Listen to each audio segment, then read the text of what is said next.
Hi everybody, welcome to our review of day two of Royal Ascot. What a afternoon it was. Some fantastic performances, some new superstars on the scene, and very much a day that I think I will remember at least for a long time. Chad, what was your highlight of the afternoon? Sorry, Chad Yeomans from Betway. What was your highlight of the afternoon? Highlight of the afternoon was tactical winning for Betway Ambassador Andrew Balding. Obviously, a lovely winner for the Queen, Her Majesty the Queen, in the Windsor Castle, which is full enough the same place she's watching Royal Ascot from. Yeah, that's very good. Very fitting all round. I think it was a really well deserved winner for everyone at Parkhouse Stables, who've worked really hard, as have most stables in this obviously the current situation. And it's a big Ascot winner is a big winner for every yard. But this year especially, it does boost the spirit. So it's great for everyone at Kingsclear to have had that winner on the biggest stage. Yeah, absolutely. And talking of trainers having big winners and how important it is, I thought it was great to see Owen Burrows in the winners' enclosure. He's never had a Royal Ascot winner before, and you could see what it meant to him. He was really chuffed. And I thought the winner, Hookham, who obviously spoiled quite a few people's bet slips with Kipps in second, probably a deserved winner, I think, on the bare form of it. I mean, Kipps didn't get the clearest of runs through, but I mean, he had enough time to go by, and I thought he was going to go by, and just didn't quite put it all in. I don't know what your take was on that race. Yeah, I thought for Kipps fans, he was ridden out the back and had to come wide and had to go past more horses than Hookham did. So he probably might have lost 3 to 5, 6 lengths. That you could argue that is, that was winning and losing. Yeah. But again, credit, a great ride. Took one off the rail, kicked when he needed to, and it was the jockeyship won the race. And it was good. Kipps came to win his race. And if Kipps was a better horse, Kipps would have gone on. But he didn't. He wasn't on the day. And I think, as you said, the best horse on the day won. It was a good result for the book, as every man and his dog seemed to have backed Kipps for a long time. So it was good for the book, yeah. Yeah, absolutely. I thought the winner, considering he's only had 2 starts, showed a pretty good attitude. And I think the trainer's done very well with him to get him so focused on the job, especially on his reappearance. Yeah. Great stuff. Moving on now. I thought we always got to talk about the highlight of the day in terms of prestige, and that was the Prince of Wales Stakes Group 1, where Lord North made a mockery of some pretty decent horses.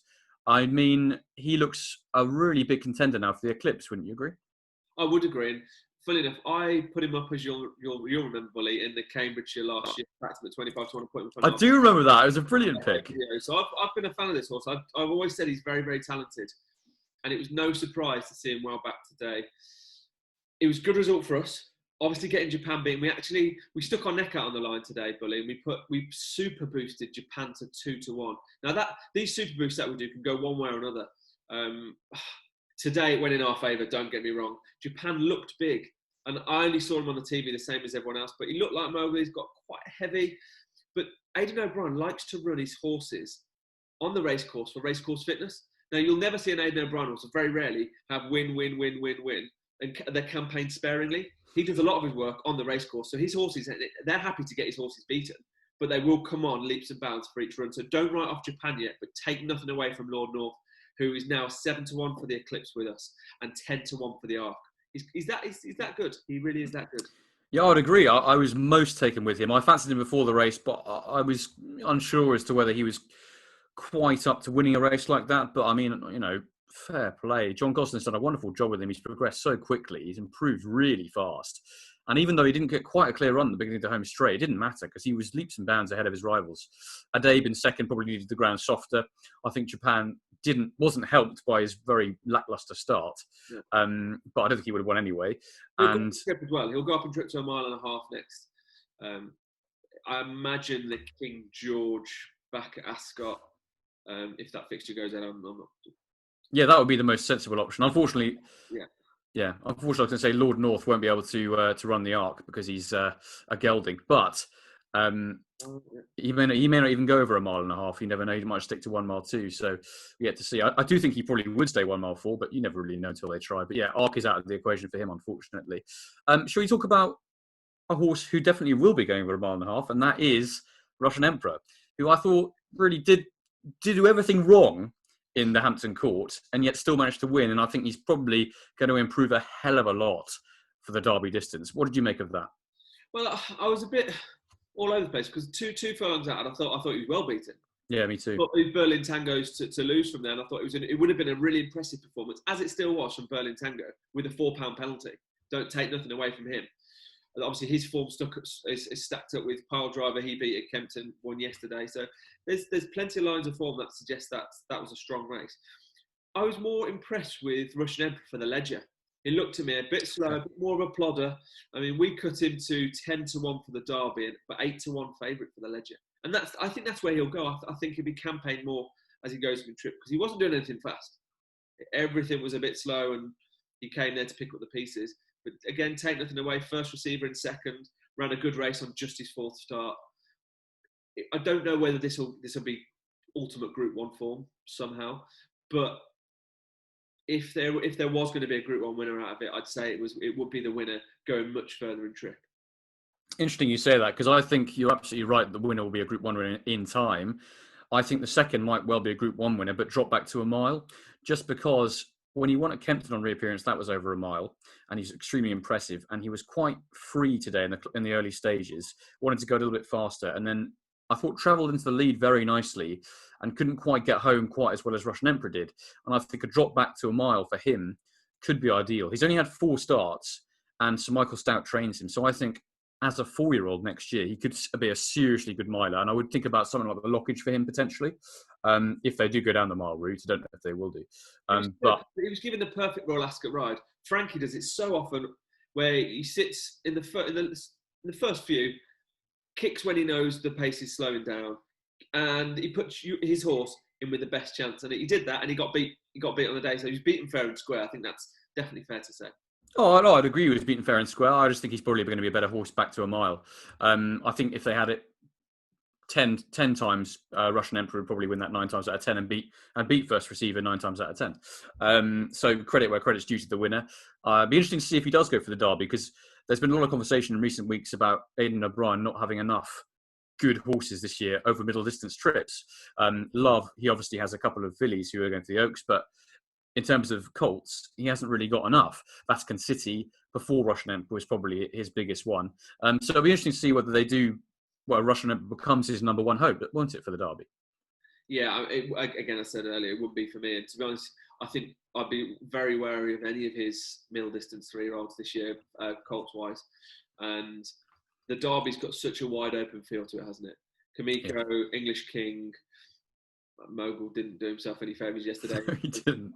I love English King. I think he's a proper superstar in the making. I hope he is anyway. You really do. My worry is if he comes down the hill at Epsom in a battle with another horse, he won't be battle hardened enough. And whether it's Kamiko or whether whoever else it is with more experience, they'll just be able to have that fight with him. But it's I mean, I think 6th in the betting, or 5th or 6th in the betting, is Sir Michael Stout horse, highest ground, who was obviously very impressive winning the Leicester Maiden when he fell out of stalls, lost 7 lengths, still won. But he hasn't been out since, and you very rarely win a Derby on your first start of the season. Very, very true. Not a truer word has been spoken. Cool, awesome. Well, that was the Hampton Court covered. We also had a couple of other races on the day, most notably the Silver Royal Hunt Cup and the Royal Hunt Cup itself. Anything to take out particularly of that? Subuska was impressive, I thought, in the silver version, and actually I thought Dark Vision was pretty impressive in the real one. Yeah, let's start with the Silver Hunt Cup. So we paid 6 places on both races. May Danny was incredibly well back, 7-1 into 4-1. Having him unplaced, he finished 7th. Yeah, wrong side. Lost in that extra place was a really good start for us. There are a few to take. I mean, everything this side, everything the near side. Yeah, it's mad, isn't it? Yeah, alternative fact with Frankie came to win his race, but wasn't quite good enough. But take nothing away, the winner was the best horse on the day, and I think even if the winner had been drawn on the other side, he would have been closer than May Danny was, if that makes sense from my point of view. I thought he was good, and I think he'll probably go. He's got to go group class next, doesn't he? Well, he won that of 96, and you'd think he'd be going up £6-7 for that, which makes him plus 100 plus. So yeah, absolutely, group class beckons, I would imagine. I thought he was very impressive too, coming from the rear, which actually not too many horses have done over the straight mile this week. So I think you can mark his effort up even more because of that. The Royal Hunt Cup itself, Dark Vision, who's been the bane of punters for a long time, because after he won that vintage stakes at Glorious Goodwood a couple of seasons ago, he really kind of fell out of love for the game. But he seems to have really come back with a vengeance recently, and I thought he won the Royal Hunt Cup very nicely. He did it, and it paid homage to the Betway handicap at Newcastle 2 weeks ago. Sabuska won. Yes. Dark Vision was second. Dark Vision went on to win this race, and obviously we know what happened to Sabuska in the first. Dark Vision, I put him up on Sky Sports Racing this morning as one of the best backed horses of the day, 20-1 into 15-2 at the time, and obviously he was supported around the off as well. He's very popular last year every time he ran because he was a bit of an eye catcher, and I think he was still coming back round to learning how his style of running was. He won the Vintage Stakes as a 2-year-old at Goodwood, and he absolutely bolted up and went to a single-figure price for the guineas. But then he ran behind Too Darn Hot, and I just think that day he went too quick, and it just didn't help him with his confidence. Gradually, he's been coming back into form. He was a good second, like I say, in the Betway Handicap recently, and then today was his day. And he was a fair enough winner. He did the right thing and stayed on better. There's again a few. Bell Rock hadn't ran for the best part of a year. Then he won at Newmarket 10 days ago, and then he ran another good race again from the widest part of that near side group. I'd take him out. I'd probably want to give him a break if he was mine and come back for a group race a bit later on. Montatham for William Haggis ran very well. Yeah, big race. Absolute big run. And Pogo. I thought Pogo ran a really good race for Charlie Hills. Charlie Hills has got his team in absolute red hot form. He was about fourth from last with about a furlong and a half to go. And he really picked up, and there's going to be a nice race in him at some point this season. Yeah, totally agree with that. I think the one also to look at from further down the field was Lord Tennyson, who, excuse me, who got absolutely no run whatsoever. Frankie Dettori. It wasn't the greatest ride in the world, I must admit. He kind of gave up when he knew he wasn't going to win, but he definitely travelled well enough for a horse who looks to have a big future. He's only had a couple of starts, so he's definitely worth keeping an eye on for the future in group company. Just a quick word on the last two races. We had the Windsor Castle, where Tactical won for your Betway ambassador, Andrew Balding. Very nice win that was for the Queen as well. I'll quickly just mention one horse in that race who really took my eye. Obviously, the winner was impressive and has got a huge future. That was just a second start. But the one for me was Muka, who came third and ran for Philip Macon as a trainer. We all know him so well as a jockey. But I thought he was going to win a couple of furlongs out. And he was up there all the way with the pace, had really quick early pace, and he was the only one who managed to keep it going throughout the whole race. 40-1 he was, but I thought he ran a huge race, and hopefully he's got a big future. What was your take on the race? Well, I thought Tactical was the best horse in the race. He was given the best ride in the race, and was the worthy winner. Again, take nothing from Muka. I think Muka was on the that 2-year-old list. That was the 2-year-old ballot list, which has obviously proved there's been so many winners come from that list. Philip Macon's actually got a really lovely 3-year-old called the Bell Conductor. I believe that's due to run next week. He's very smart. He's a very shrewd trainer. Very shrewd trainer. I'm led to believe the operation is him and his partner, Sammy Joe Bell. Yeah, I think that's right. Correct. Yeah. They can get horses right. I'd take nothing away from that. One horse I'd look at, if you watch the race again, is James Tate's Victory Heights. He was miles back and absolutely dived through the field towards the end of the race. I think he'd take him out from it. And also Clive Cox's Get It. He split Eye of Heaven and Tactical on debut, and he ran okay on the far side. Again, on the far side was probably a disadvantage, or if I say the far side, in the centre of the track, as this race was. But he will have no problem picking up a maiden next time, and probably is as good as 2-year-old as we've seen essentially on that run. I'd take those three out of it really. Lovely stuff. Just a quick word as well about Muka. I know I keep talking about him, but his sire is Memas, who is first season sire this year, and his horses have been going really, really well. So he could have a big future as a stallion. Fingers crossed anyway. And finally, the Copper Horse Handicap, the last race on the card, where I was all over Armenia, I should say, who I thought was going to come win the race, but then again, Fugera Prince just absolutely strolled home. So I was a bit wrong about that, but it was a very impressive performance, and he's definitely a group horse in a handicap. Yeah, the old proverbial group horse in a handicap. But I wasn't overly keen on him prior to this, because as a 6-year-old only having 6 runs, that says there's so many issues. You just want to see your horse run a little bit more. But clearly, he's talented. To keep him in training as a 6-year-old when he's only had 6 runs, he's clearly got ability. Would I have backed him at 3-1 or whatever his SP was? No, I didn't. I wasn't interested in for that reason.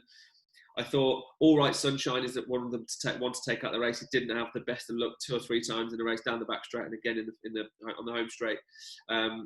And again, Armenia, I thought Armenia was staying. I think he'll go up in trip and there'll be a nice handicap for him somewhere, a 2-mile handicap somewhere. There's some competitive stuff. competitive races over this trip, but take nothing from the winner, Bully. He was on the day, he was the best, and that was a good ride. Very good, given a very important ride. Yeah, good ride. Very much the best horse on the day. Great stuff, Chad. Thanks very much, mate. Lovely to talk through the second day.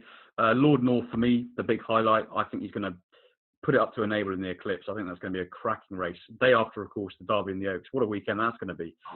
Birthday weekend, so it's a very special weekend. Absolutely. Lovely, mate. Well, talk about tomorrow's action, probably the same time, and speak soon. Have a good evening. Cheers, everyone. You too. Love it.